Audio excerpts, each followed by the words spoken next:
এরে মুসলমান, এরে নবীর উম্মতের দল, কিয়ামতের ময়দানে আল্লাহ সুদখোরের দলদেরকে ডাকবেন, ও সুদখোরের দল, আয় আয় আয়, তাড়াতাড়ি অস্ত্র রেডি কর, অস্ত্র নিয়ে বাহির হইয়া যা। ও দুনিয়ার সুদখোরের দল, আয় আয় আয়, আমি আল্লাহ বলছিলাম সুদ খাবি না, এরপরও তুমি সুদ খাইছো। আয় আজকে অস্ত্র রেডি কর, আমার সাথে যুদ্ধ করবে, আমার রাসূলের সাথে যুদ্ধ করবে, অস্ত্র রেডি কর। যেই দিনের রাজত্ব আমার আল্লাহর, ওই দিন কারো সাহস নাই, বড় বড় নাফরমান ফেরাউন হামান সাদ্দাত কারো সাহস নাই।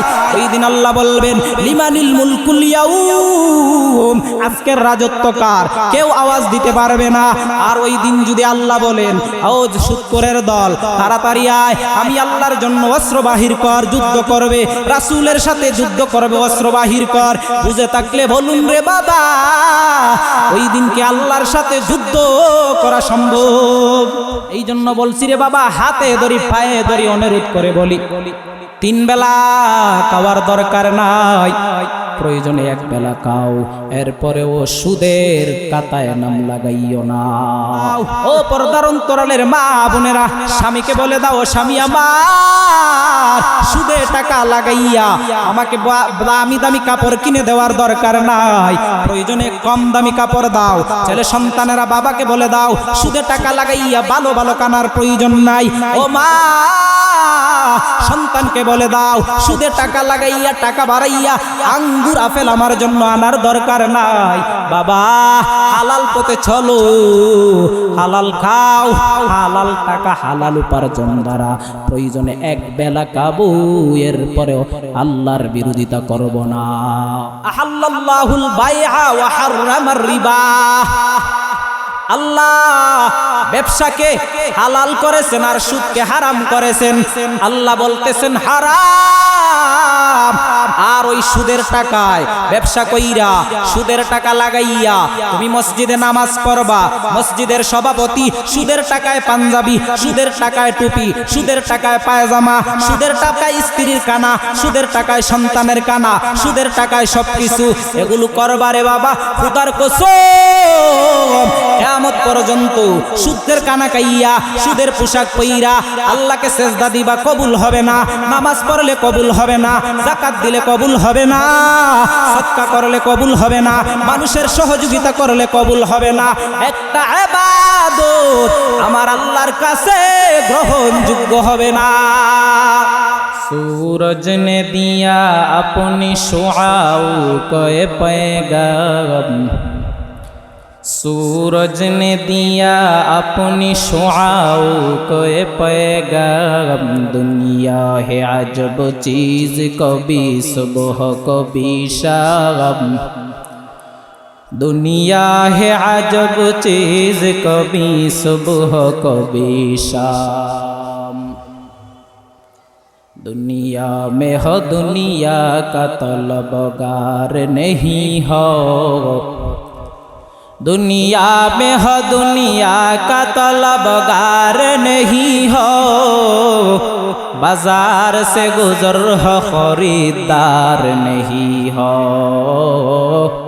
बाजार से गुजर हो खरीदार नहीं हो।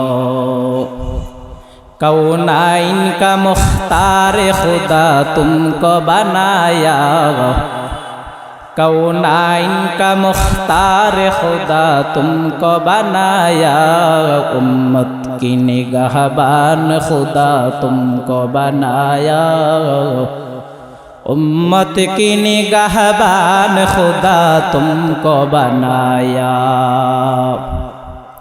या रब मेरे आका में समा जाए मदीना,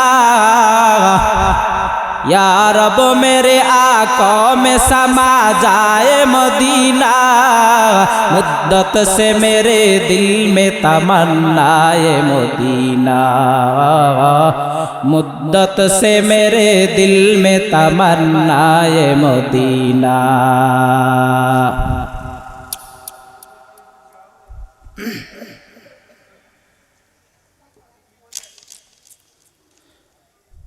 हिल्फुल फजूल ইসলামী সমাজ কল্যাণ সংস্থা নইনগাঁও মাঝপাড়ার উদ্যোগে আজকের বার্ষিক ওয়াজ মাহফিলের চলমান অধিবেশনের সম্মানিত সভাপতি, দূর দূরান্ত থেকে আগত ইসলাম প্রেমিক, নবী প্রেমিক মুসলমান ভাইয়েরা, সর্বপ্রথম মহান রাব্বুল আলামিনের দরবারে শুকরিয়া আদায় করি, যেই মহান রাব্বুল আলামিন আপনাকে আমাকে দুনিয়ার বিভিন্ন ঝামেলা থেকে ফারেক করে দ্বীনি একটি মজলিস জান্নাতের বাগানে বসার তৌফিক দান করেছেন। সেজন্য আমরা নিয়ামতের শুকরিয়া আদায়ার্থে মুসলমান হিসাবে আল্লাহর দেওয়া জবানে আল্লাহকে খুশি করার উদ্দেশ্যে উচ্চ আওয়াজে সবাই বলি আলহামদুলিল্লাহ। আমাদেরকে এখানে আসার সুযোগ করে দিয়েছেন কে? আমাদের মতো আরো অনেক মানুষ আছে না? এই আশেপাশে কি মানুষ এতজনেই? আর কি মানুষ নেই? অবশ্যই আছে, তারা আসতে পারে নাই, তৌফিক হয় নাই। আল্লাহ আমাদেরকে তৌফিক দান করেছেন। এটা এমন একটা মজলিস, যেই মজলিসে বসলেই গুনাহ মাফ। দুনিয়ার আর কোন মজলিস আছে যেখানে বসলে গুনাহ মাফ হয়? আছে? নাই। এই মজলিসের কদর আমাদের মাঝে আজকে নেই। যেখানে বসলে গুনাহ মাফ হবে সেখানে বসার গুরুত্ব আমাদের কাছে নেই। হতে পারে এই মাহফিলটাই আমার নাজাতের উসিলা হয়ে যাইতে পারে। আল্লাহ আমাদেরকে এই দুনিয়াতে পাঠিয়েছেন, আমরা ইচ্ছা করে দুনিয়াতে আসি নাই।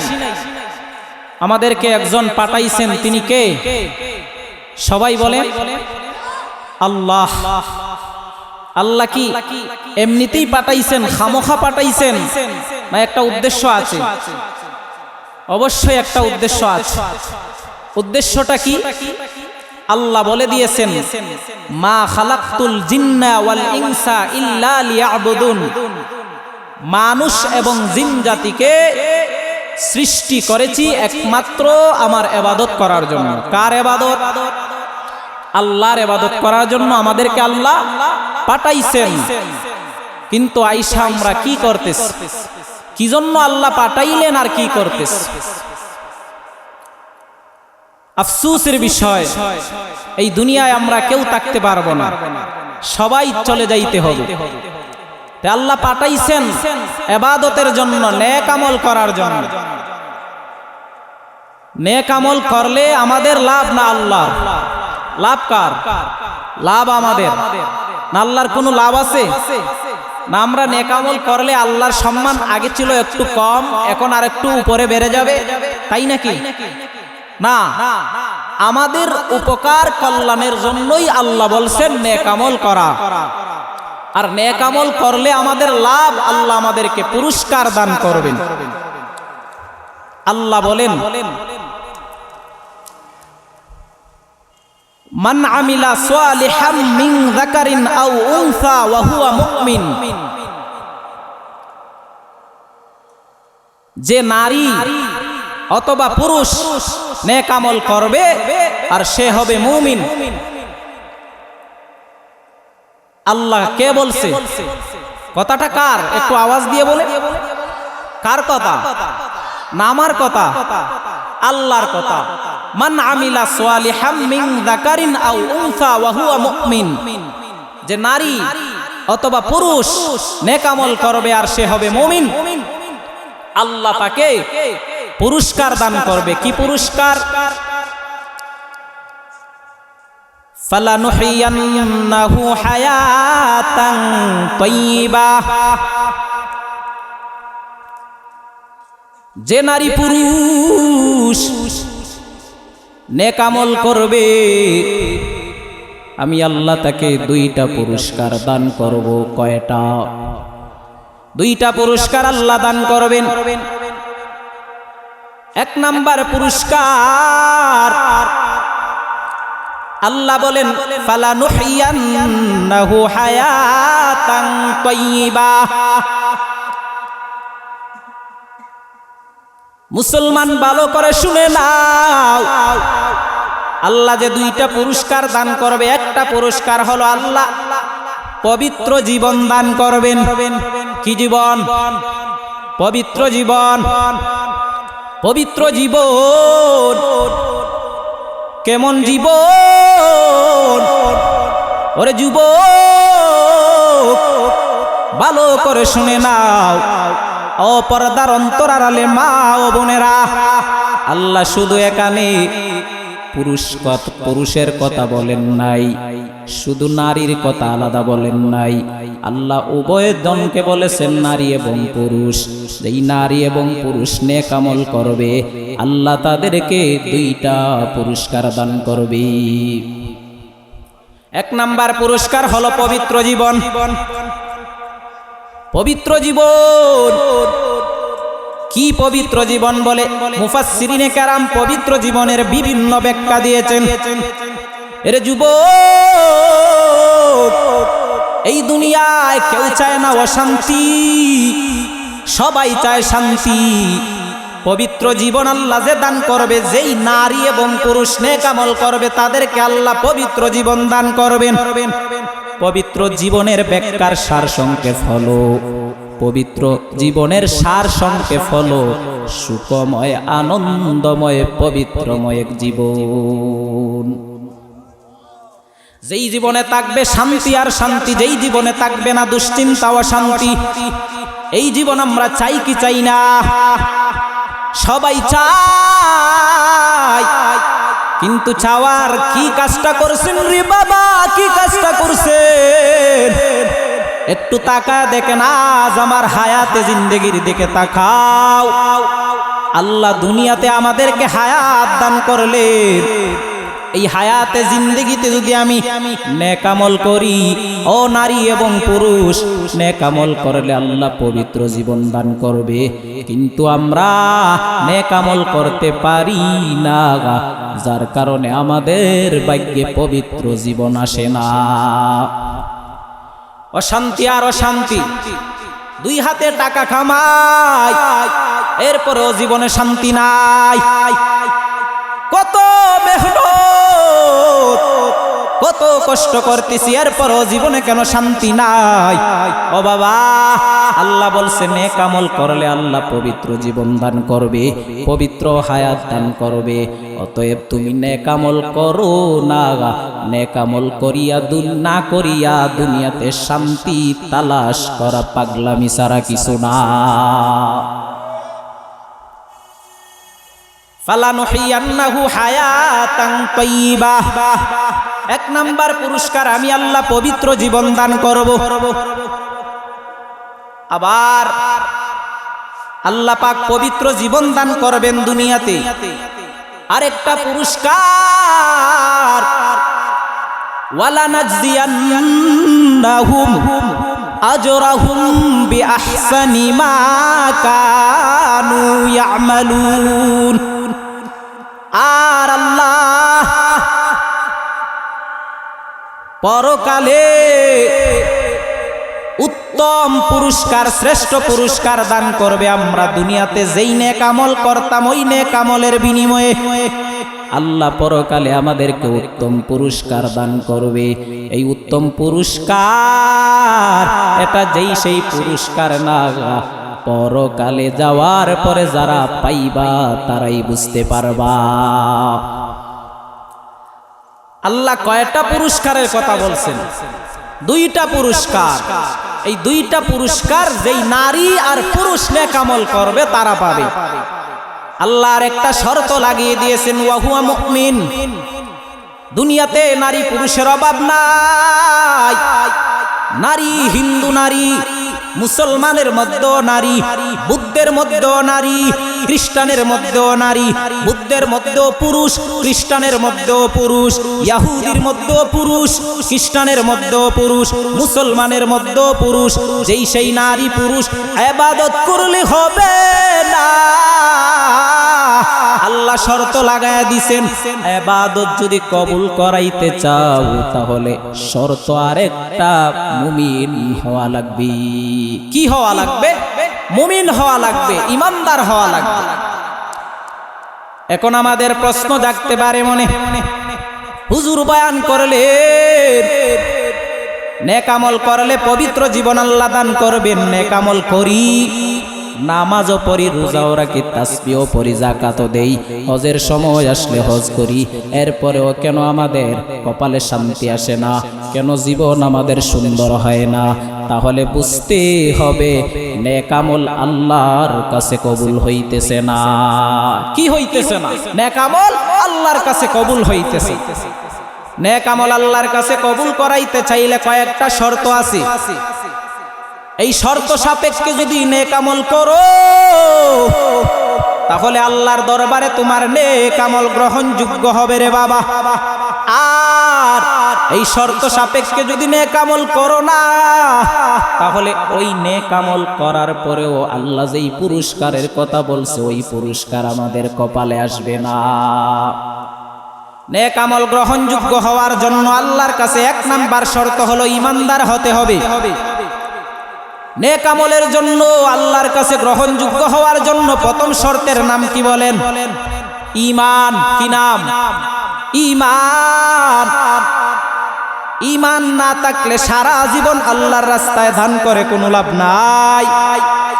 ঈমান যদি ঠিক না থাকে তাহলে নামাজ পড়ে কোনো লাভ নাই। ঈমান যদি ঠিক না থাকে যাকাত দিয়া কোনো লাভ নাই। ঈমান ঠিক না থাকলে গরিবের সাহায্য করেও কোনো সব নাই। এজন্য নবীজি হাদিসের মধ্যে বলে দিয়েছেন, ওয়ালা রাসূলুল্লাহি সাল্লাল্লাহু আলাইহি ওয়া আলিহি ওয়াসাল্লাম, আখলিস দীনাকা ইয়াকফিকাল আমালুল কালিল। তোমার ঈমানকে খাঁটি করে নাও, অল্প আমলই নাজাতের জন্য যথেষ্ট হইবে। অল্প আমল নাজাতের জন্য যথেষ্ট। ঈমান নাই, ঈমান না থাকলে আমলের দাম নাই। এরে বাবা, আজকে বহু বেঈমান আছে এই পৃথিবীর মধ্যে যারা কোটি কোটি টাকা মানব সেবায় নিয়োজিত করে, ব্যয় করে, কিন্তু দান করলে কি হবে? ঈমান না থাকার কারণে বিন্দু মাত্র সওয়াব হবে না, গ্রহণযোগ্যই হবে না। এক নাম্বার শর্ত হলো ঈমান। নেক আমল আল্লাহর কাছে গ্রহণযোগ্য করাইতে হইলে এক নাম্বার শর্তের নাম কি? ঈমান। দুই নাম্বার শর্ত ইখলাস, নিয়তের পরিশুদ্ধতা। ইন্নামাল আ'মালু বিন্নিয়াত। নিয়ত যদি ঠিক না হয় আর কোটি কোটি টাকা আল্লাহর রাস্তায় দান করো, নামাজ পড়ো রে বাবা, নামাজ তোমার কবুল হবে না। যাকাত দিলে যাকাত কবুল হবে না। এজন্য নিয়তের পরিশুদ্ধতা জরুরি। নেক আমল শুধু করলেই হবে না। ওরে দুনিয়ার ইমানদার, নেক আমল যদি আল্লাহর কাছে গ্রহণ করাইতে চাও তাহলে দুই নাম্বার শর্ত হলো ইখলাস। ইখলাস তোমার নিয়তের পরিশুদ্ধতা করে নাও, তাহলেই যদি অল্প আমল করো ওই আমল আল্লাহর কাছে নাজাতের ফয়সালা হয়ে যাবে। এজন্য পয়গম্বরে আরবি সাল্লাল্লাহু আলাইহি ওয়াসাল্লাম বলেন, ইন্নামাল আ'মালু বিন্নিয়াত। প্রত্যেক আমলের প্রতিদান নিয়তের উপর নির্ভর করবে। আমরা যা কিছু করব, নেক আমল করব, আল্লাহকে রাজি খুশি করার জন্য করব, দুনিয়ার কাউকে রাজি খুশি করার জন্য করব না। কাকে রাজি খুশি করার জন্য করব একটু বলেন? কাকে? আল্লাহকে রাজি খুশি করার জন্য করব। কিন্তু দুনিয়াতে এমন মানুষ আছে যারা দান সদকা করার বেলায় ইখলাস থাকে না, ইখলাস লিল্লাহ থাকে না, তাদের উদ্দেশ্য থাকে মানুষকে দেখানো। এমপি সাহেব, চেয়ারম্যান সাহেব, এমপি সাহেব আসনে দাঁড়াইয়া গেল, চেয়ারম্যান সাহেব ইউনিয়ন পরিষদের চেয়ারম্যান হবে। নির্বাচনের আগে টাকা ব্যয় করে, 2 হাতে টাকা দান করে বহুত বড় দানবীর। দান করার আগে জিজ্ঞেস করে, এমপি সাহেব একটা দরখাস্ত গেল, আমাদের মসজিদের মধ্যে 50,000 টাকা দেন। এমপি সাহেব তার সহযোগীকে জিজ্ঞাসা করে, ওই যে মসজিদে আমি 50,000 টাকা দান করব, তাকাইয়া দেখো তো ওই মসজিদটা আমার ইউনিয়নের ভিতরে পড়ছে কিনা। দেখে কিনা, আগে দেখে আমার ইউনিয়নের ভিতরে পড়ছে কিনা একটু দেখ, না হয় এখানে দিলে টাকাগুলা বেকার, ভোট পাবো না। উদ্দেশ্য কি? ভোট পাওয়া, আল্লাহকে খুশি করা উদ্দেশ্য না।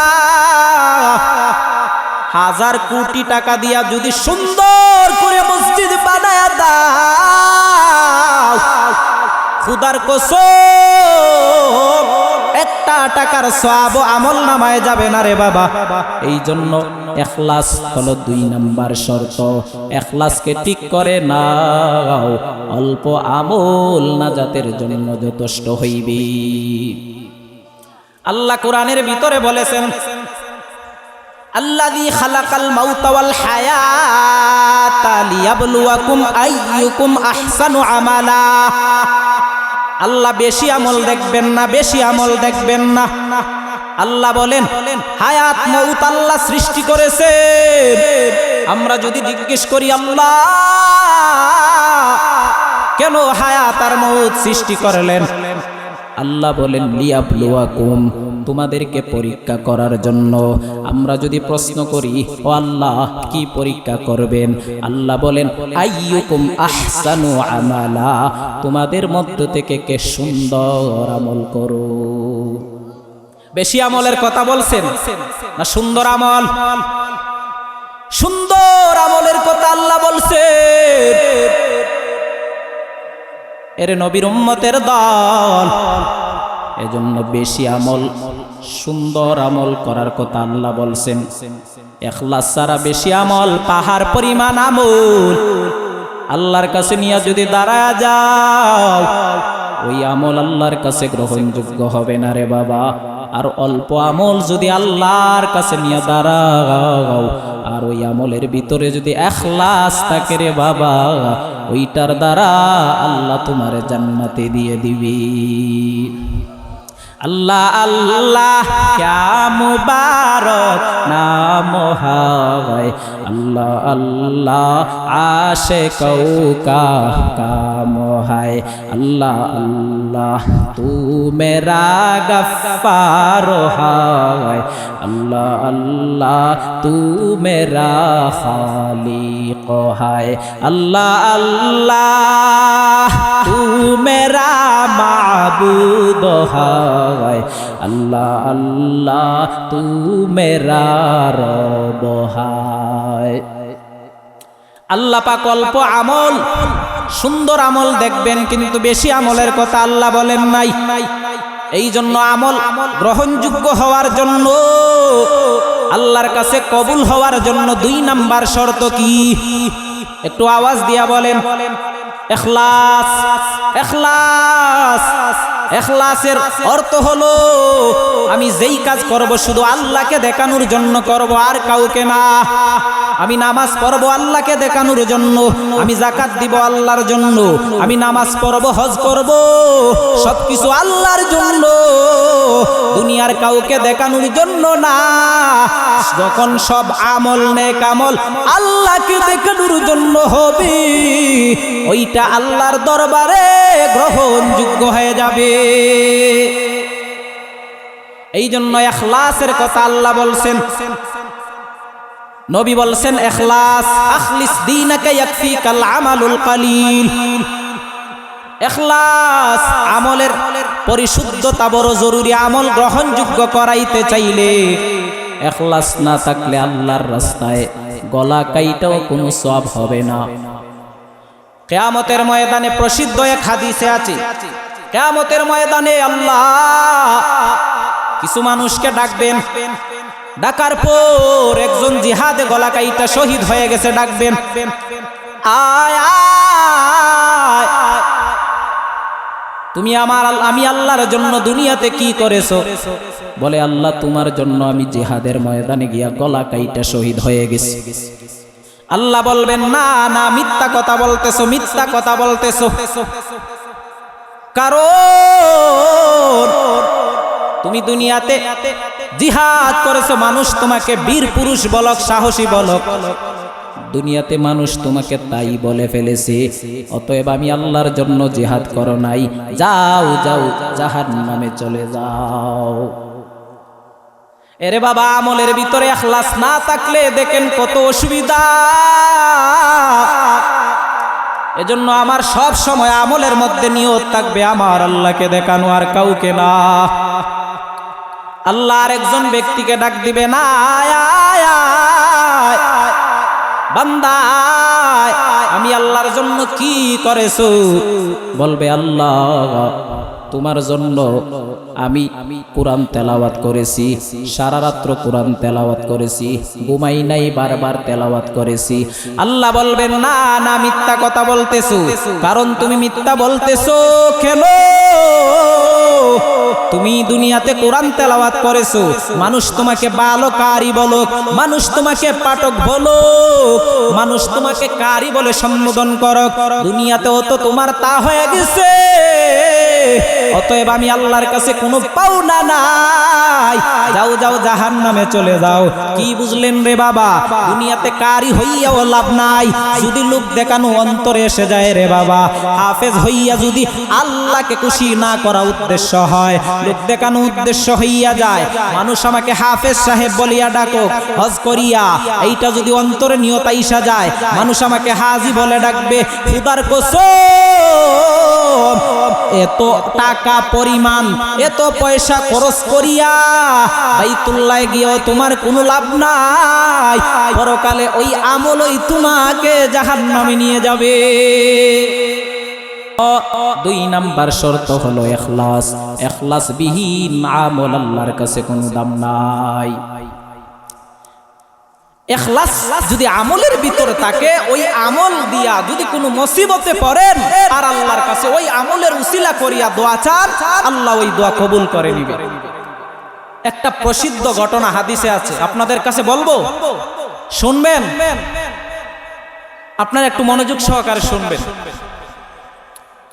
প্রসিদ্ধ একটা ঘটনা, ইখলাস।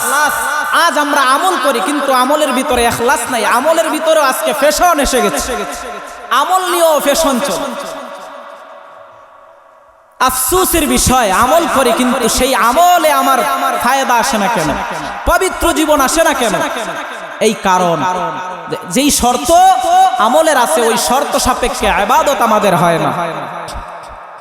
প্রসিদ্ধ একটা ঘটনা হাদিসের মধ্যে পয়গম্বরে আরবি সাল্লাল্লাহু আলাইহি ওয়াসাল্লাম বর্ণনা করেন, ইখলাস যদি আমলের ভিতরে থাকে, ওই আমলের উসিলা দিয়ে আল্লাহর কাছে দোয়া করলে আল্লাহ দোয়া কবুল করে নেয়, ফিরাইয়া দেয় না রে বাবা।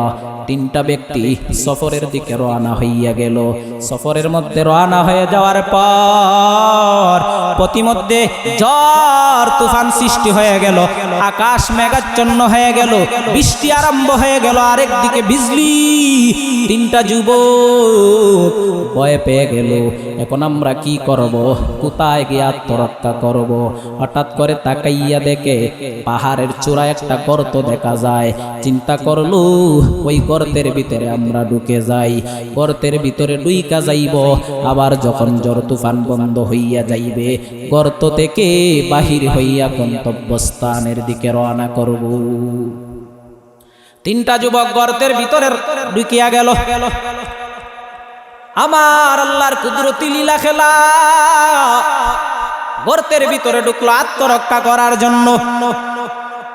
একটা বিশাল পাথর আইসা গর্তের মুখটাকে একবারে বন্ধ করে দিয়েছে। গর্তের মুখ বন্ধ হয়ে গিয়েছে, এবার গর্তের মধ্যে আর আলো বাতাস কিছুই ঢুকে না, অন্ধকার হয়ে গেছে। 3টা যুবক এবার চিন্তায় পড়ে গেল, ঝড় তুফান বন্ধ, এবার বাহির হইবে আত্মরক্ষা করার জন্য। তিনটা যুবক দেখে গর্তের মুখের মধ্যে বিশাল আকৃতির একটা পাথর আইসা গর্তের মুখ বন্ধ করে দিয়েছে। পাথরটাকে তিনটা যুবক মিলে ধাক্কা দিতেছে। ধাক্কা দেওয়ার পরে একটু পাথর সরাইতে পারে না, একটু পাথর সরাইতে পারে না, পাথরকে নাড়াইতেও পারে না।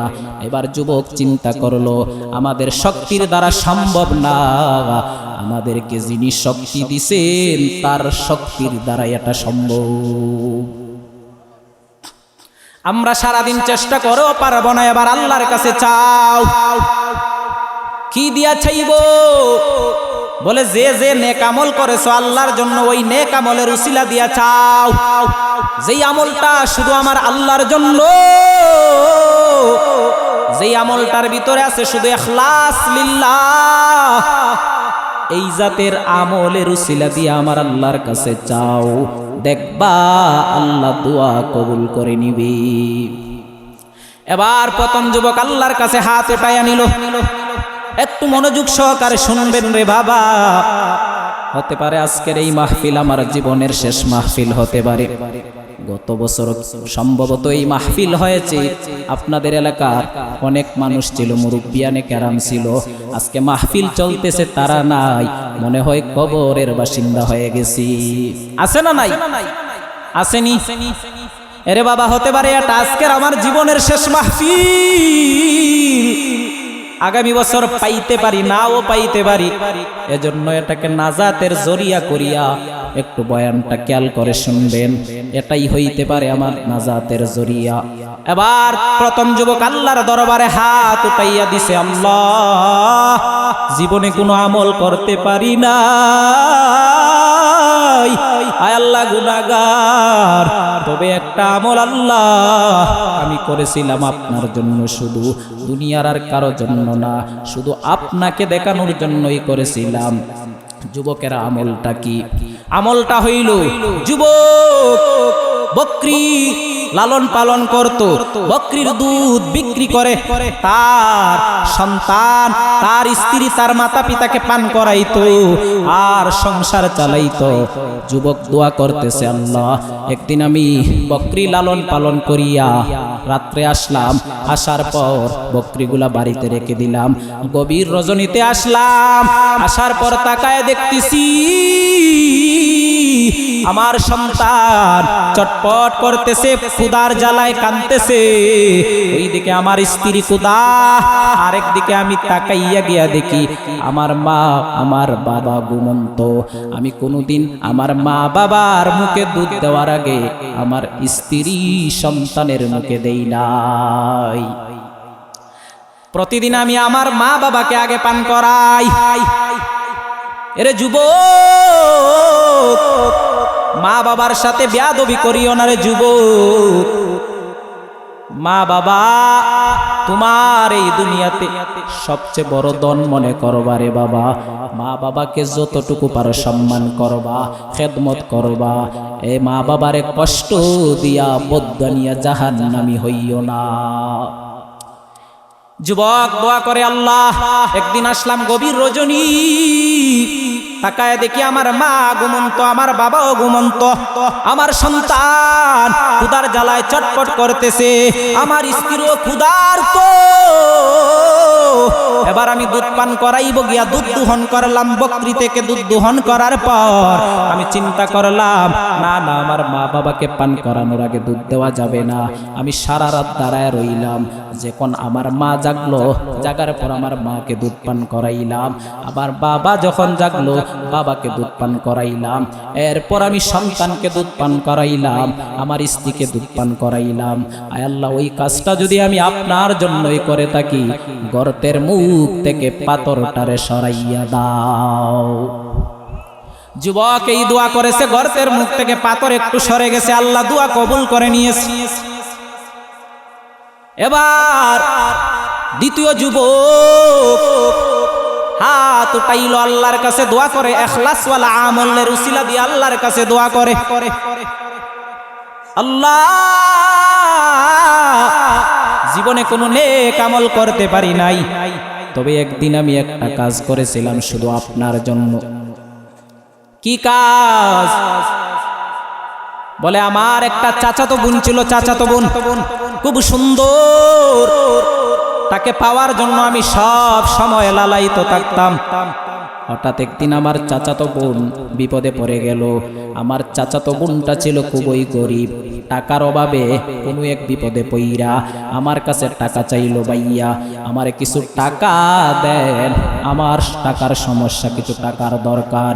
আমি এই সুযোগটারে হাতছাড়া না করি আমি বললাম টাকা দিতে পারি, শর্ত একটা, তবে তুমি আমার সাথে যৌন কর্মে লিপ্ত হইতে হবে, জিনার কাজে লিপ্ত হইতে হবে। আমার বোন টাকার অপারগতায়, টাকার কারণে আমার প্রস্তাবে কুপ্রস্তাবে রাজি হইয়া গেল। আমি আমার প্রস্তাব অনুযায়ী রাতের বেলায় চাচাতো বোনের সাথে জিনার কাজে লিপ্ত হওয়ার জন্য যখন আমি আমার চাচাতো বোনের বুকের উপরে উঠলাম, দেখলাম আমার চাচাতো বোনের বুকটা তর তর তর তর করে কাঁপতেছে। আমি জিজ্ঞেস করলাম, রে বোন, এমন একটা আনন্দের মুহূর্তের সময়, তোমার আনন্দ থাকার কথা, কিন্তু কেন কান্নাকাটি করতেছো? এর জবাব চাই। মেয়েটা ডাক দিয়া বলে, রে ভাই, আমার বালেগ হওয়া থেকে নিয়ে আজ পর্যন্ত জীবনে কোনোদিন পর পুরুষ আমাকে স্পর্শ করতে পারে নাই। আজকে তুমি আমাকে জিনার কাজে লিপ্ত করতেছো, একটা পর পুরুষ হইয়া আমার সাথে জিনার কাজ করবা, এটা আমি বরদাস্ত করতে পারি না। আল্লাহর কাছে আমি কি জবাব দিব?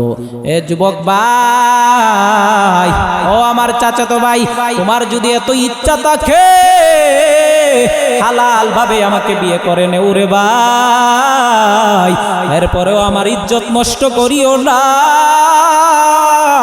আমার চাচাতো বোন যখন ওই কথা বলল, আমার অন্তর তরতর করে কম্পন সৃষ্টি হয়ে গেল। কি করতেছি রে মালিক? আমার চাচাতো বোনের ভিতরে তোমার বই, আমার চাচাতো বোনকে, ওই মেয়েকেও তো তুমি আল্লাহ বানাইছো, আমাকেও তো তুমি বানাইছো। আমার ভিতরে ভয় নাই, ভয় কাজ করে না। ওই দিন আমার চাচাতো বোনের ভয় দেখিয়া তখন আমি আর দুনিয়ার কাউকে দেখানোর জন্য না, আল্লাহ তোমার ভয়ে আমি আল্লাহর জিনা করি নাই, আমার বোনকে ছেড়ে দিয়েছি। আয় আল্লাহ, ওই কাজটা আপনার জন্য করলাম, গর্তের মুখ থেকে পাথরটারে সরাইয়া দাও। ওই নাম্বার যুবক এই দোয়া যখন করলো, গর্তের মুখ থেকে পাথর আরেকটু সরে গেল। এতটুকু সরছে, এখনো পর্যন্ত তিনজন যুবক বাহির হতে পারবে না। এবার তৃতীয় যুবক দাঁড়াইয়া গেল, হাত উঠাইয়া আল্লাহর কাছে দোয়া করে, মালিক, জীবনে কোনো আমল করতে পারি নাই, একটা আমল আপনার জন্যই শুধু করেছিলাম। আমি একদিন আমার কাজের জন্য একজন কামলা নিযুক্ত করেছিলাম, সারাদিন কাজ করার পর বিকাল বেলায় টাকাটা আর নেয় নাই, টাকাটা না নিয়ে বাড়িতে চলে গেল। বাড়িতে যাওয়ার পর আমি তার আমানতের খেয়ানত না কইরা তার একদিনের মজুরি দিয়া আমি একটা সাগি কিনলাম, বকরি কিনলাম। ওই বকরি বাচ্চা দিতে দিতে এক পাল বাচ্চা হয়ে গেল, এক পাল বকরি হয়ে গেল, এভাবে প্রচুর বকরি হয়ে গেল। বকরি হয়ে যাওয়ার পর তখন আমি একজন রাখাল নিযুক্ত করলাম বকরি লালন পালন করার পর, লালন পালন করার জন্য। বহুদিন পর ওই যুবক আইসা বলতেছে, রে মালিক, আপনার ঘরে আমি একদিন কামলা দিয়েছিলাম, একদিন কাজ করেছিলাম, আমার টাকাটা আপনার কাছে রয়ে গেছে, টাকাটা আমার ফেরত দিয়ে দেন। মালিক বলতেছে, ওই যে মাঠে দেখো কত ছাগল, ছাগলের অভাব নাই, আবার একজন রাখাল, যা কিছু আছে সব তোমার একদিনের মজুরি। কি বলেন? আমাকে নিয়ে মস্কারা করতেছেন নাকি? একদিনের মজুরি দিয়া এতগুলো সাগি বকরি হয় নাকি? বলে না না, আমি তোমাকে নিয়ে ঠাট্টা বিদ্রুপ করি নাই, মস্কারা করি নাই। তোমার একদিনের মজুরি যেই পরিমাণ টাকা এসেছিল ওই পরিমাণ টাকা আমার কাছে রাইখা গিয়েছো। আমি আমানতের খেয়ানত করি নাই। তোমার টাকাটারে আমি কাজে লাগানোর জন্য তোমার টাকা দিয়ে আমি বকরি কিনেছি। ওই বকরি বাচ্চা দিতে দিতে এই পরিমাণ বৃদ্ধি হয়েছে। যাও যাও, তুমি সব বকরিগুলা নিয়ে নাও। ওই দিন যুবক সব বকরিগুলা নিয়ে গেল, রাখালটারেও নিয়ে নিল, কিন্তু আমাকে একটা বকরিও দেয় নাই। আয় আল্লাহ, ওই কাজটা আমি আপনার জন্য করেছি, অতএব গর্তের মুখ থেকে পাথরটারে সরাইয়া দাও। আল্লাহর কাছে দোয়া করছি, আল্লাহ গর্তের মুখ থেকে পাথরটারে পুরোপুরি সরাইয়া দিয়েছি। या इलाही मुझसे मुझको दूर कर, ताके देखो तुझ में मुझको एक नजर। এরে যুবক, ইখলাস ওয়ালা আমলের বড় দাম। আমলের রূহ হলো ইখলাস। এজন্য ইখলাস আমলের ভিতরে আনতে হবে। আমল গ্রহণযোগ্য করাইতে চাইলে নেক আমল আল্লাহর কাছে যদি গ্রহণযোগ্য করাইতে চাও, 2 নাম্বার শর্ত হলো ইখলাস, 3 নাম্বার শর্ত হলো সুন্নতে নববী। নবীর সুন্নতের ইত্তেবা, নবীর সুন্নতের অনুসরণ করতে হবে। মন গড়া আমল করলে হবে না। পীর আমার পীর যেভাবে বলছে নামাজ পড়ার জন্য আমি সেইভাবে নামাজ পড়ব, রাসূলের সুন্নত না, হবে নাকি? আমল করলে হবে না। আজকাল আমাদের সমাজে এমনও মানুষ আছে, মুসল্লি আছে। আমি এক মুসল্লি জিজ্ঞাসা করেছিলাম, নামাজ মসজিদে আসেন না কেন? বলে তোমাদের নামাজ আর আমাদের নামাজে কোনো মিল নাই। কেন? বলে আমাদের পীর যেই নামাজ বলেছে সেই নামাজে দেখছি তোমার নামাজ আর আমার নামাজে পার্থক্য। পীরের তরিকা অনুযায়ী নামাজ। আরো কত ধরনের পীর আছে বলে নামাজ লাগবে না, বৃহস্পতিবার আমার মাজারে আইসা জিকির করবে, সব শেষ। এই জন্য আল্লাহ বলেন, কুল ইন কুনতুম তুহিব্বুনাল্লাহ ফাত্তাবিউনি ইউহিব্বুকুমুল্লাহ। ও নবী, আপনি দুনিয়ার উম্মতদেরকে জানায়া দেন, যারা আপনি পয়গম্বরকে ভালোবাসতে চায় তারা যেন আপনি নবীর অনুসরণ করে, নবীর ইতাআত করে। আল্লাহ অন্য আয়াতে বলেন, রাসূল তোমাদের কাছে যা নিয়ে এসেছেন তা তোমরা গ্রহণ করো। রাসূলের দিক নিদর্শনা যেইভাবে সেইভাবে চলাফেরা করতে হবে। ইবাদতের ক্ষেত্রে, আমলের ক্ষেত্রে, সর্বক্ষেত্রে, দুনিয়াতে চলার ক্ষেত্রে পয়গম্বরের অনুসরণ লাগবে। পয়গম্বরের অনুসরণ যদি না থাকে কোনো আমল তোমার গ্রহণযোগ্য না। সুন্নতে নববী থাকতে হবে। আমলের মধ্যে যদি সুন্নতে নববী না থাকে সেই আমল আল্লাহর কাছে গ্রহণযোগ্য। সাহাবায়ে কেরাম আমল করেছেন, আমলের মধ্যে ছিল রাসূলের অনুসরণ, কিন্তু আমাদের অনুসরণ নাই। সাহাবায়ে কেরাম রাসূলকে সুন্নতের অনুসরণ করেছেন, সর্বক্ষেত্রে রাসূলকে ভালোবেসেছেন, রাসূলকে অগ্রাধিকার দিয়েছেন, তাদের জীবন হয়ে গেছে সফল। কিন্তু আমরা আজকাল রাসূলকে মডেল বানাইতে পারি না। রাসূলকে মডেল না বানানোর কারণে আমাদের জীবনে অশান্তি, নেক আমল করার পরেও দেখা যায় শান্তি মিলে না। এজন্য রাসূলের সুন্নতি তরিকায় প্রত্যেকটা ইবাদত হতে হবে, তখন সেটা ইবাদতে গণ্য হবে। আমি আমার পেটের ক্ষুধা নিবারণের জন্য খানা খাই, যদি মনে করি এটা আমার প্রাকৃতিক চাহিদা, আমার পেট ভরবে, খানা খাইব, তাহলে সব হবে না, খানাটা ইবাদতে গণ্য হবে না। তুমি যদি খানা খাও রে বাবা, আর মনে করো এই খানার মাধ্যমে যে শক্তি আমার শরীরে জমবে ওই শক্তি দ্বারা আমি ইবাদত করব আল্লাহর জন্য। আর যদি খানা খাওয়ার শুরুতে হাতটা ভালো করে ধুয়ে নাও, নবীজির সুন্নত বিসমিল্লাহ বলে খানা শুরু করো, দস্তরখানা বিছাইয়া খানা খাও, খানার শেষে আবার সুন্নত নবীজির দোয়া আদায় করো, তাহলে ওই খানাটা ইবাদতে গণ্য হইয়া যায়। এই খানাটা ইবাদতে গণ্য হইয়া যায়। এজন্য 3 নাম্বার শর্ত হচ্ছে রাসূলের সুন্নতের অনুসরণ থাকতে হবে আমলের মধ্যে। আমল গ্রহণযোগ্য হওয়ার বুঝে থাকলে বলুন 3 নাম্বার শর্তটা কি? বলেন, রাসূলের সুন্নত 3 নাম্বার শর্ত কি? রাসূলের সুন্নত থাকতে হবে আমলের মধ্যে। 4 নাম্বার শর্ত হলো আমল আল্লাহর কাছে গ্রহণযোগ্য করাইতে চাইলে হালাল খানা খাইতে হবে। হালাল খানা আজকে বড় অভাব, হালাল খানা নাই। সাহাবায়ে কেরামের স্লোগান হালাল হারাম দেখে নাও এরপরে খাও। আর বর্তমানে আমাদের স্লোগান হয়ে গেছে যা পাও তা খাও, হালাল হারাম পরে চাও। আগে পেটের ভিতরে ঢুকায় নাও। বেশি খাওয়ার জন্য আজকে কত হারাম ব্যবসা চলতেছে। হারাম সুদের লেনদেন আমাদের সমাজের ভিতরে আছে না নাই? আসেনি? হালাল না হারাম? আহাল্লাল্লাহুল বাইআ ওয়া হাররামার রিবা। আল্লাহ ব্যবসাকে হালাল করেছেন আর সুদকে হারাম করেছেন। আল্লাহ বলতেছেন হারাম।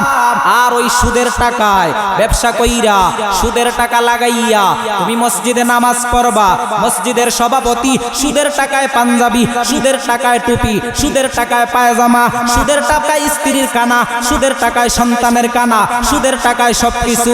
এগুলো করবারে বাবা খোদার কসম কিয়ামত পর্যন্ত সুদের কানা খাইয়া সুদের পোশাক পইরা আল্লাহকে সেজদা দিবা, কবুল হবে না। নামাজ পড়লে কবুল হবে না, যাকাত দিলে কবুল হবে না, সদকা করলে কবুল হবে না, মানুষের সহযোগিতা করলে কবুল হবে না। একটা ইবাদত আমার আল্লাহর কাছে গ্রহণযোগ্য হবে না। এই জন্য 4 নাম্বার শর্ত হলো হালাল কানা খাওয়া। ইবাদত গ্রহণযোগ্য করাইতে হইলে হালাল কানার বড় প্রয়োজন। হালাল কানা খাইতে হয়। কিন্তু আজকে সুদের কারবার বেড়ে গেছে, হারাম কানা তো সুদের মধ্যেই বর্জন বেশি হয়েছে। একটা সময় ছিল সুদ খাওয়াটারে মানুষ ঘৃণার কাজ মনে করত, আর আজকে সুদ যারা খায় তারা দেখা যায় মসজিদের সভাপতি, মসজিদের ক্যাশিয়ার, মসজিদের সেক্রেটারি। ওই ধরনের লোক যদি বসে তাহলে তো ইসলামের 12টা বেজেই যাবে। ইমাম সাহেবেরা বয়ান করতে পারে না, হুজুর একটু এড়িয়ে চলবেন সুদের বিষয়টা। আর যদি পীর সাহেবেরা থাকে তাহলে বলবে হুজুর গানের বিষয়টা একটু না বললেই চলে, অন্য বিষয়ে বয়ান করেন, কিয়ামতের বয়ান করেন, হাসরের বয়ান করেন, জাহান্নামের বয়ান করেন, কবরের বয়ান করেন, তাই না সিরা ফেলেন, আমরা শুনবো, কিছু বলবো না। কিন্তু একটা বলা যাবে না, সুদের ওয়াজ করা যাবে না। এরকম নিষেধ আমাদের কাছে। আফসোস, এই সুদের বিষয়ে ওয়াজ করা লাগবে কেন? পরিষ্কার কোরআনে আছে আহাল্লাল্লাহুল বাইআ ওয়া হাররামার রিবা। সুদি খানা খাইয়া ইবাদত কবুল হবে না। ওই ইবাদত দ্বারা পবিত্র জীবনের আশা করা যাবে না। পবিত্র জীবন পাইতে চাইলে তাহলে হালাল খানা খাইতে হবে। ইবাদত আল্লাহর কাছে কবুল করাইতে চাইলে কি খানা খাইতে হবে? হালাল খানা খাইতে হবে। কিন্তু সুদের কারবার এমন একটা যুগ ছিল, সুদ মানুষে লুকায়া গোপনে খাইতো। সুদখোরকে মানুষেরা একটু ঘৃণার নজরে দেখত। আজকাল তারা সমাজের বড় চেয়ারে বসে। অথচ এই সুদের কেমন ভয়াবহতা! قال رسول الله صلى الله عليه وآله وسلم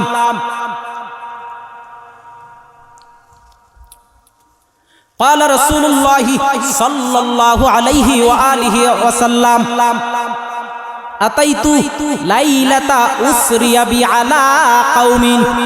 পয়গম্বর আরবি সাল্লাল্লাহু আলাইহি ওয়াসাল্লাম মেরাজের রজনীতে বর্ণনা করেন, মেরাজে গিয়া পয়গম্বর দেখেছেন একটা গোত্রের দিকে পয়গম্বর রওনা করলেন, অতিক্রম করলেন। পয়গম্বর বলেন একটা গোত্রের দিকে আমি অতিক্রম করলাম, একটা দলের দিকে আমি অতিক্রম করলাম। যেই দলটা কি? বলে দলটা হইল বুতুনুহুম কালবুয়ুত। যেই দলের, যেই মানুষগুলার পেট বিশাল ঘরের মতো। কিসের মতো? বাড়ি। বাড়ি চিনেন? ঘর চিনেন না? আমরা ঘর চিনি না? ঘরের মতো পেট যদি ঘরের মতো হয় তার অবস্থা কি হবে একটু বুঝেন। পয়গম্বর মেরাজে গিয়েছিলেন, জানেননি আপনারা? মেরাজে পয়গম্বর গিয়েছিলেন সজাগ না ঘুমন্ত? সজাগ অবস্থায় গিয়েছিলেন, সশরীরে গিয়েছিলেন পয়গম্বর মেরাজে। পয়গম্বর বলেন বুতুনুহুম কালবুয়ুত, যাদের পেটগুলা বিশাল বাড়ির মতো, ঘরের মতো, ফিহাল হাইয়াত, পেটের ভিতরে রয়েছে বিশাল বিশাল সাপ। পেটের ভিতরে কি? সাপ। পেটের ভিতরে সাপ। তুরা মিন খারিজিন বুতুনিহিম, বাহির থেকে সাপগুলা দেখা যাচ্ছে। সাপগুলা নাকের ছিদ্র দিয়া বাহির হইতেছে, নিচে পায়খানার রাস্তা দিয়া বাহির হইতেছে। সাপগুলা পেটের ভিতরে দৌড়তেছে দৌড়তেছে, বিশাল বড় পেট, সাপগুলা দেখা যাইতেছে। ফাকুলতু মান হাউলাই ইয়া জিবরিল, ও জিবরিল আমিন, ওই যে মানুষগুলা দেখা যায় যাদের পেটের ভিতরে সাপ, ওরা কারা? জিবরিল আমিন জবাব দেয় ফাকালা আকালাতুর রিবা, এরা হলো সুদখোরের দল। কিসের দল? সুদখোরের দল। সুদের ভয়াবহ পরিণতি কেমন? কিয়ামতের ময়দানে, কিয়ামতের আগ পর্যন্ত খুদা না করুন সুদ খাইয়া যদি তওবা ছাড়া মরিয়া যায়, কিয়ামতের আগ পর্যন্ত তার পেটে বিশাল সাপ, পেটটাও থাকবে বড়। আর কোরআনের আয়াতে আল্লাহ বলে সুদখোরেরা কিয়ামতের ময়দানে উঠবে, শয়তান স্পর্শ করে পাগল বানায়া দিয়েছে, পাগল মাতাল অবস্থায় কিয়ামতের ময়দানে দাঁড়াবে। সুদের কেমন ভয়াবহ পরিণতি রে বাবা! এরপরেও আজকে সমাজে সুদ কমতেছে না। কিভাবে বড় হওয়া যায়, ধনী হওয়া যায়, এই আশায় মানুষেরা সুদ খায়। আল্লাহ একটা বিল্ডিং দিছে, ওই বিল্ডিং পাইয়া শান্তি না, আরেকটা উঠাইতে চায়, আরেকটা উঠানোর জন্য সুদের কাতায় নাম লাগায়। পয়গম্বরে আরবি সাল্লাল্লাহু আলাইহি ওয়াসাল্লাম মেরাজের রজনীতে হাঁটতেছেন জিবরিল আমিন সাথে। হঠাৎ করে তাকায়া দেখেন একটা নদী দেখা যাইতেছে। নদী, নদীর মধ্যে কিছু লোকেরা সাঁতার কাটতেছে। নদীর পানি একটা পানি না, রক্তের পানি। রক্তের পানির মধ্যে সাঁতার কাটতেছে। আবার ফেরেশতারা মাঝখানে যখন আসে, মাঝখান থেকে যখন নদীর কিনারা নিতে চায়, ফেরেশতারা পানির উপরে আছে, নদীর কিনারায় দাঁড়ায় আছে। ওই বান্দা যখন রক্তের নদী পাড়ি দিয়া জমিনে উঠতে চায়, শুকনায় উঠতে চায়, ফেরেশতারা পাথর নিয়ে তাকে নিক্ষেপ করে, মাথাটা ফাইটা যায়, রক্ত বাহির হয়ে যায়। রক্ত বাহির হয়ে যাওয়ার পর ওই রক্ত নিয়ে আবার নদীর মাঝখানে চলে যায়। পয়গম্বর জিজ্ঞাসা করলেন, ও জিবরিল, ওই সমস্ত লোক কারা? রক্তের সাগরে হাবুডুবু কাচ্ছে, ওরা কারা? জিবরিল আমিন জবাব দেয়, পয়গম্বর, ওরা হইল দুনিয়ার সুদখোরের দল। এই জন্য সুদি লেনদেন এগুলা ছাড়তে হবে। কিন্তু আজকে হালাল হারামের ভেদাভেদ নাই। যা পাইতা কাই, এই যা পাইতা কাইয়া হারাম কাইয়া আল্লাহর কাছে দোয়া করলে কবুল হবে না, আল্লাহর কাছে ইবাদত করলে কবুল হবে না। হালাল হারাম না মানিয়া কত টাকা করছো কামাই, এত টাকা রাখবা কোথায়? কাপনের তো পকেট নাই। হালাল হারাম না মানিয়া কত টাকা করছো কামাই, এত টাকা রাখবা কোথায়? কাপনের তো পকেট নাই। টাকা পয়সা লইয়া কেউ কি কবরে গেছে? টাকা পয়সা লইয়া কেউ কি কবরে গেছে? কি জবাব দিবে রে তুই আল্লাহর কাছে? হায় কি জবাব দিবে রে তুই আল্লাহর কাছে? ওরে মানুষ হইছ বেহুশ দুনিয়ার পিছে, কি জবাব দিবে রে তুই আল্লাহর কাছে? হায় কি জবাব দিবে রে তুই আল্লাহর কাছে? রাতে দিনে দৌড়া দৌড়ি, বিশ্রামেরও সুযোগটা নাই। নামাজ রোজা দূরের কথা, আল্লাহর নামটা মুখে নাই। ঠিক কিনা? রাতে দিনে দৌড়া দৌড়ি, বিশ্রামেরও সুযোগটা নাই। নামাজ রোজা দূরের কথা, আল্লাহর নামটা মুখে নাই। টাকা পয়সা কারো কি সঙ্গেতে গেছে? মরণকালে টাকা কি কার সঙ্গেতে গেছে? কি জবাব দিবে রে তুই আল্লাহর কাছে?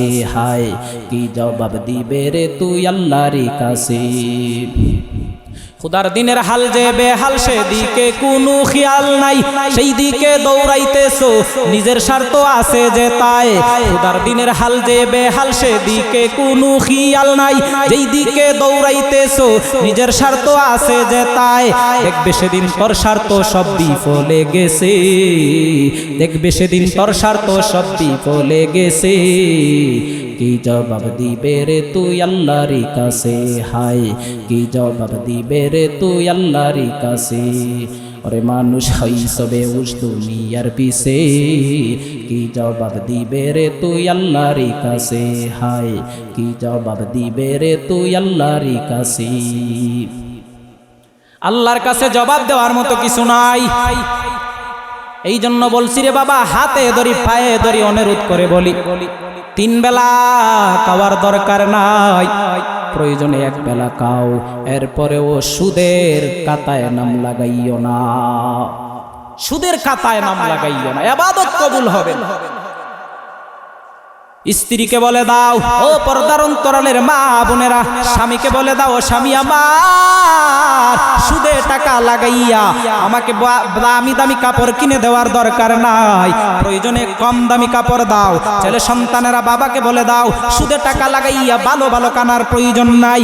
ও মা সন্তানকে বলে দাও সুদে টাকা লাগাইয়া টাকা বাড়াইয়া আঙ্গুর আপেল আমার জন্য আনার দরকার নাই। বাবা হালাল পথে চলো, হালাল খাও, হালাল টাকা হালাল উপার্জন দ্বারা প্রয়োজনে এক বেলা খাবো, এরপরেও আল্লাহর বিরোধিতা করব না। সুদ খাওয়া মানে আল্লাহ এবং তার রাসূলের বিরুদ্ধে যুদ্ধের ঘোষণা দেওয়া। দেখছেন আমাদের কি সম্ভব আল্লাহ এবং তার রাসূলের বিরুদ্ধে যুদ্ধ করা সম্ভব? আছেন কেউ যে আমি আল্লাহ এবং রাসূলের সাথে যুদ্ধ করব? আছেন? কারো সাহস আছে? অথচ সুদ যারা খায় আল্লাহ বলেন যে আমি আল্লাহ এবং রাসূলের সাথে যুদ্ধের ঘোষণা দাও। কুরআনের আয়াত, ফাইল্লাম তাফআলু ফাযানু বিহারবিম মিনাল্লাহি ওয়া রাসূলিহি। আল্লাহ সুদের আয়াত কোরআনের মধ্যে নাজিল করলেন সূরা বাকারার 275 নম্বর আয়াত। অন্য আয়াতে আল্লাহ বলেন ইয়া আইয়ুহাল্লাযীনা আমানুত্তাকুল্লাহ ওয়া যারু মা বাকিয়া মিনার রিবা ইন কুনতুম মুমিনিন। আল্লাহ বলেন ও ইমানদারেরা আমি আল্লাহকে ভয় করো, আর সুদ পাওনা যেটা আছে বাকি এগুলা ছেড়ে দাও, সুদের কারবার ছেড়ে দাও, সুদ খাওয়া ছেড়ে দাও। এরপরেও যারা সুদ খাও ফাযানু বিহারবিম মিনাল্লাহি ওয়া রাসূলি, আমি আল্লাহ এবং রাসূলের বিরুদ্ধে যুদ্ধের ঘোষণা দাও। আমি আল্লাহ এবং রাসূলের বিরুদ্ধে যুদ্ধের প্রস্তুতি নাও। এরে মুসলমান, এরে নবীর উম্মতের দল, কিয়ামতের ময়দানে আল্লাহ সুদখোরের দলদেরকে ডাকবেন, ও সুদখোরের দল আয় আয় আয়, তাড়াতাড়ি অস্ত্র রেডি কর, অস্ত্র নিয়ে বাহির হইয়া যা। ও দুনিয়ার সুদখোরের দল আয় আয় আয়, আমি আল্লাহ বলছিলাম সুদ খাবি না, এরপরেও তুমি সুদ খাইছো, আয় আজকে অস্ত্র রেডি কর, আমার সাথে যুদ্ধ করবে, আমার রাসূলের সাথে যুদ্ধ করবে, অস্ত্র রেডি কর। যেই দিনের রাজত্ব আমার আল্লাহর, ওই দিন কারো সাহস নাই, বড় বড় নাফরমান ফেরাউন হামান সাদ্দাত কারো সাহস নাই। ওই দিন আল্লাহ বলবেন লিমানিল মুলকুল ইয়াউম, আজকের রাজত্ব কার, কেউ আওয়াজ দিতে পারবে না। আর ওই দিন যদি আল্লাহ বলেন ও সুদখোরের দল তাড়াতাড়ি আয়, আমি আল্লাহর জন্য অস্ত্র বাহির কর, যুদ্ধ করবে, রাসূলের সাথে যুদ্ধ করবে, অস্ত্র বাহির কর, বুঝে থাকলে বলুন রে বাবা, ওই দিন কি আল্লাহর সাথে যুদ্ধ করা সম্ভব? সম্ভব? কেমন ভয়াবহতা। আজ থেকে এই আমার বয়ান শুনলেন, সুদ খাওয়ার ভয়াবহতা আরো অনেক ভয়াবহতা রয়ে গেছে বাবা, সময়ের সংক্ষিপ্ততার কারণে বলা যাবে না। যারা শুনছেন এখন আল্লাহর জন্য, ইখলাস লিল্লাহ, একমাত্র আল্লাহর জন্য, পরকালে নাজাত পাওয়ার জন্য সুদের খাতায় যারা নাম লাগাইছেন, সুদের খাতা থেকে আজকে নামটা কেটে দেন আর আল্লাহর কাছে তওবা করেন। আল্লাহ, জীবনে আর সুদ খাইব না আল্লাহ, বহু অন্যায় করেছি আল্লাহ, জানি না কখন মরে যায়। আমার ডানে বামে তাকায় দেখলাম, ওই দিকে এলাম, ওই দিকে এলাম, অমুক দুনিয়ায় নাই, অমুক যুবক দুনিয়ায় নাই। আমি মাহফিল করতাম রে বাবা, বাস্তব ঘটনা।